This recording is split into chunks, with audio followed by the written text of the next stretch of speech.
As Donald Trump entertains a known and wanted war criminal in Alaska, this afternoon the District of Columbia reached a court agreement with the federal government to temporarily return operational control of the city's police department to its police chief, rather than to a Trump administration appointee. The arrangement came after D.C. sued over federal efforts to expand authority over the Metropolitan Police Department by appointing an emergency commissioner and undoing local policies that limit cooperation with federal immigration enforcement. The dispute underscored mounting political tension from the Democratic-led city, now facing intervention from Donald Trump's White House.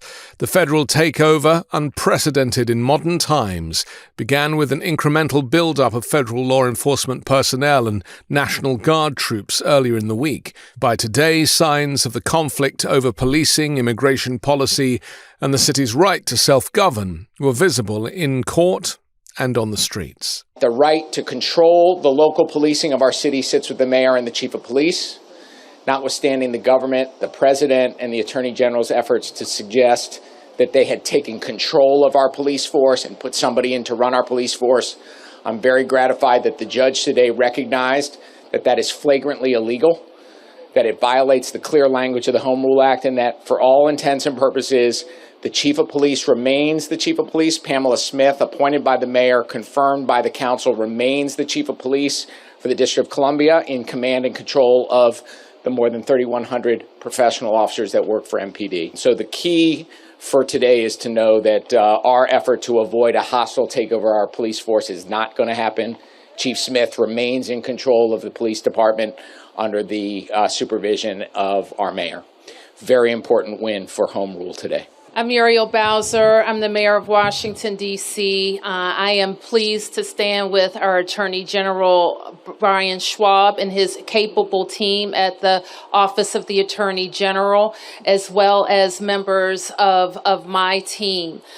We are grateful for the hard work that was done when we received an order late into the evening, yesterday evening, that we read as plainly against the Home Rule Charter. And I am encouraged by the judge's remarks and the federal government making the changes that were suggested, and the judge's willingness to rule if that's not satisfactory.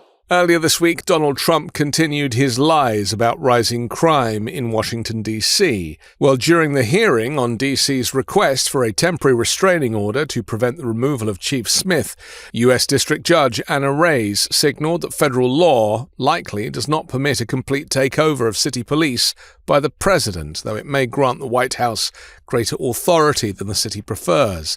The way I read the statute, the president can ask, the mayor must provide, but the president can't control, Reyes said.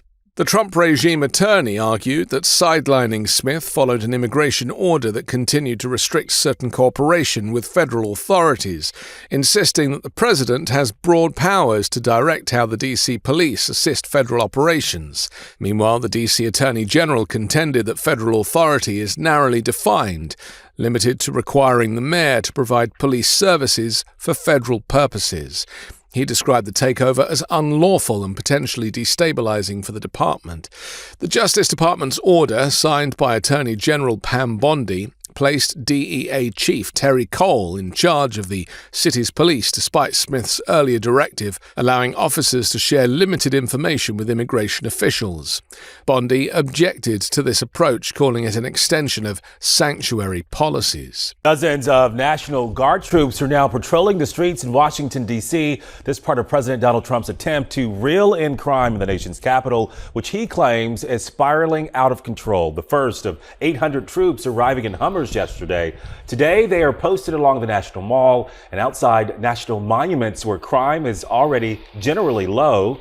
City leaders say the troops are unarmed, but they still have access to weapons that are stored nearby. This has been a controversial directive as crime rates have been trending downward in the district over the past year. Trump's authoritarian move reflects one of the most significant assertions of federal control over a local government in recent history. While the capital has faced challenges such as rising homelessness and violent crime, its homicide rate remains lower than in several major U.S. cities.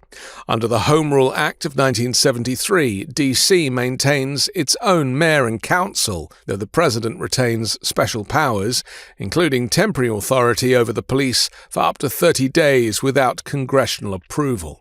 By Thursday night, the federal operation had expanded to 20 law enforcement teams, involving over 1,750 personnel, resulting in 33 arrests, 15 of them undocumented immigrants, along with individuals wanted for serious crimes.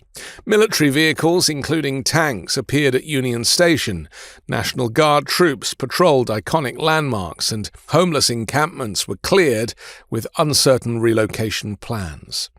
As legal arguments unfolded, more than 100 demonstrators gathered near police headquarters chanting, "Protect Home Rule," and holding signs reading "Resist" in opposition to the takeover.